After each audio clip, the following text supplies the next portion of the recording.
Everyone, I am Manoj Kumar and today I'll be talking about the chapter Money and Banking, and I will be specifically talking about the barter system of exchange and evolution of money, these two topics from this chapter. So what is barter system of exchange? You must be aware that before this money came into being, came into picture, there was the system of trading depended on commodity for commodity or goods for goods, because there was no money as we know them right now. So it is also known as commodity for commodity or goods for goods. So this barter system of exchange suffered from many drawbacks, and as the trading grew, as the trading picked up, its drawbacks came into the play, and that gave rise to the invention of money. So right now we will see what were the problems being faced by barter system of exchange. So first off, that was lack of dual coincidence. What does it mean? Let us assume that I have rice to give and I need wheat. Now I will have to find someone who has rice to take and wheat to give. Unless I meet someone of the like that I talked about, he must have wheat to share and he must need rice. Unless that happens, I will have to look for the person. So that is what is meant by lack of double coincidence.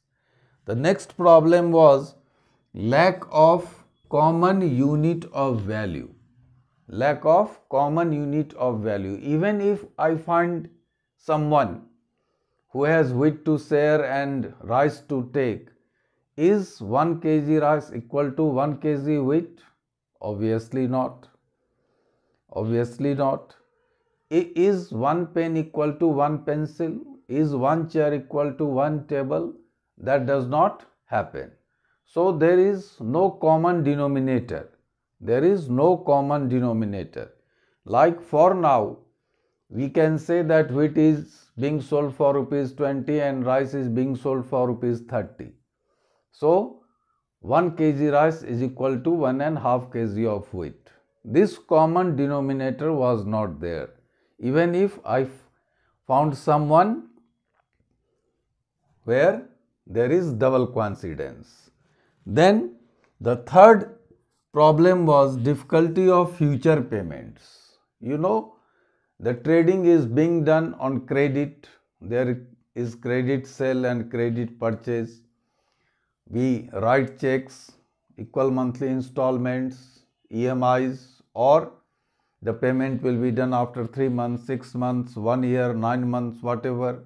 So right now we do it through money. But if we do it through commodity, what happens is the value of commodity depreciates with time.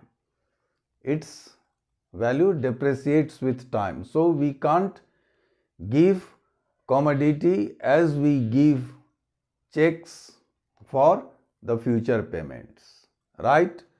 Then the fourth problem was difficulty of storage of value. Difficulty of storage of value. Right now we can park our savings in the bank, we can invest it somewhere, purchase shares or debentures or whatever. So we have something where we can park our money. We can park our money, its value appreciates with the time, we get some return out of that. This was not the case with commodity, which as we have seen earlier depreciates with time. And then there is transfer of value. Right now the money can be transferred from one place to another without any problem. I am buying a property somewhere in the India, I am writing a check and it is done. I am giving a bank draft, it is done. So this transfer of value, the commodity cannot be transferred from one place to another.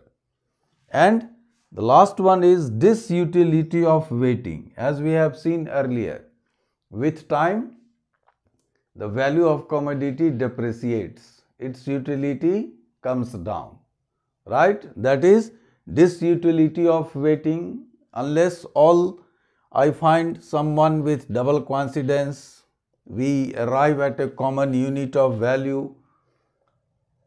Till then, we have to wait. And this trading was done in the marketplace. There must be some middleman.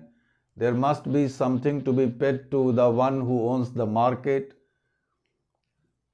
The going to the marketplace, coming back to home, that also involves some cost. So that is trading cost also increases with time. So these were many different problems in barter system of exchange. Now, when money came into the picture, we don't need double coincidence because everything has a common denominator, common unit of value. Everything is expressed in terms of money, either in kg or in gram or in milligram, like in the case of gold. And everything that is on offer in the market is expressed in terms of the monetary value. We have future payment problem also not there. Then storage of value, as we have seen, we can park it in the bank, invest it somewhere. Transfer of value also came into the picture. We can transfer it from one place to another, unlike commodity, and there is nothing to wait for. There is no trading cost, right? So these problems gave rise to a situation where we have to invent money. We have to invent money. Now we will see how it has evolved over a period of time. So what about evolution of money? As we have seen right now in the barter system of exchange, the commodity itself was used as money because there was commodity for commodity. Then comes metallic money in terms of copper, brass, gold, silver, coins. As you must have read or heard in stories or in books, that earlier there were gold coins and silver coins. Some of it must be there in your home from your grandparents. We keep them as antique piece. So that is metallic money. Then came paper money, the promissory note as we know them now. 100 rupees note, 500 rupees note, 2000 notes, 10, 50 and such like. They are known as paper money. Then there is credit money. We will see later on, credit money is something whose face value is more than its commodity value. Face value is more than its commodity value. For example, 100 rupees is written on a paper money, that is its face value. If 500 is written, its face value is 500. If 2000 is written, its face value is 2000. But what is its value as commodity? As commodity, its value is as good as a piece of paper. Its value is as good as a piece of paper. So face value is more than the commodity value.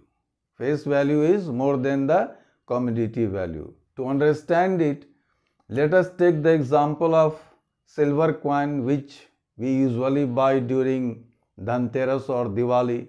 Its face value is rupees 1, but its commodity value is nearly 1000 rupees. You pay 1000 rupees to buy 1 rupee silver coin.